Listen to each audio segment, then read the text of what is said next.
Hi everyone, this is Ana Novales. So kung bago kayo dito sa aking channel, this is about lifestyle, makeup, fashion, and travel. So ngayon, ang i-share ko sa inyo na itatry natin is this Clinique Quad Eyeshadow. Yan, baliktad pa. And this Benefit Mascara, They're Real. So They're Real, titignan natin kung okay talaga siya sa ating lashes. So first, this one. This is dark brown, parang coffee siya. And this is plum brown, medyo golden and cream. Ang start natin gawin is, kung makikita nyo, ito yung light color, gagamitin natin yan dito sa ating inner corner. This one, gagamitin natin dito sa eyelid. At ito naman, dark brown, is dito. And next, ayan, is dito sa crease, itong plum brown. So, ang gagawin muna natin is, ito yung ilalagay ko, yung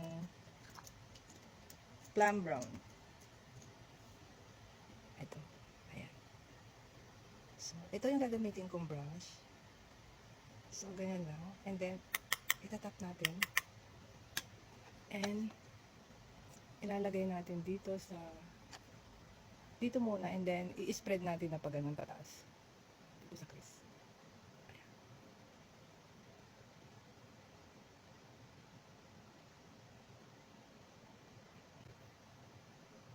By the way, ang texture nito is cream ay parang creamy siya.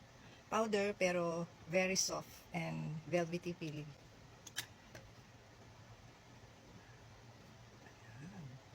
So ngayon ang So this one, they're real. Titignan natin kung it's really real na yung ating lashes is mag-volumize and then umaba. Kasi it claims dito sa Benefit na it volumize your lashes and it will make it long and curly. So, ganito yung brush. Ganyan siya. Ayan. And then, medyo maliliit yung spike. So, ilagay na natin. Dito muna, sa side na to.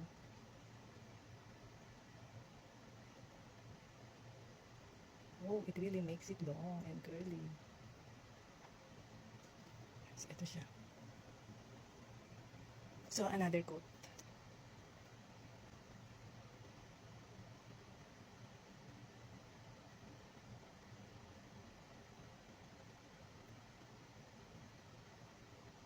Hindi ako maglalagay sa bot. Dito sa kabila is yung ito, wala pa siyang dito sa kabila wala pa siyang mascara.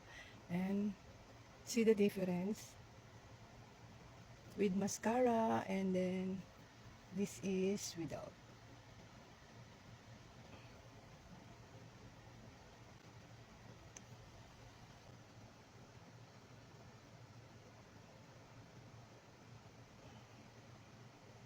And then another coat.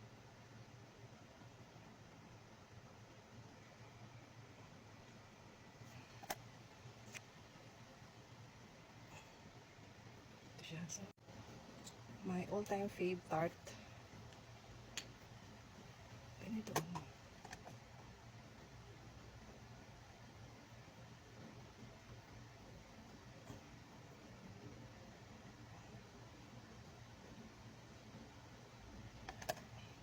Then, brush ko siya.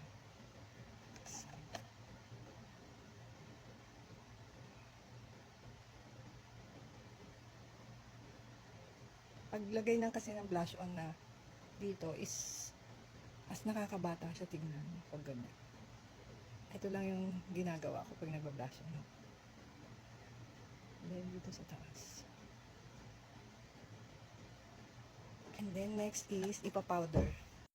Next is powder. Para maganda siya. Parang natural pa yan.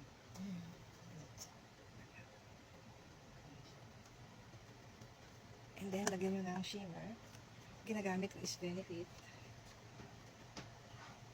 Ang lalagyan nyo lang is yung dito lang sa taas. Kasi pag open pores kayo, hindi siya maganda.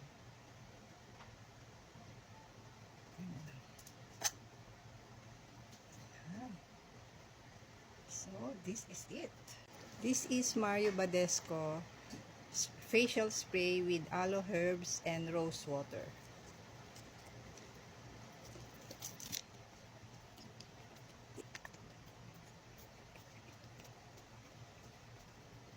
Then, tapos ganun. Para mag-set in yung inyong makeup. Yung spray niya, hindi siya ganun ka. Hindi ko masyadong type yung spray, pero yung facial niya is mabango. We're done. O, ulit. Maganda.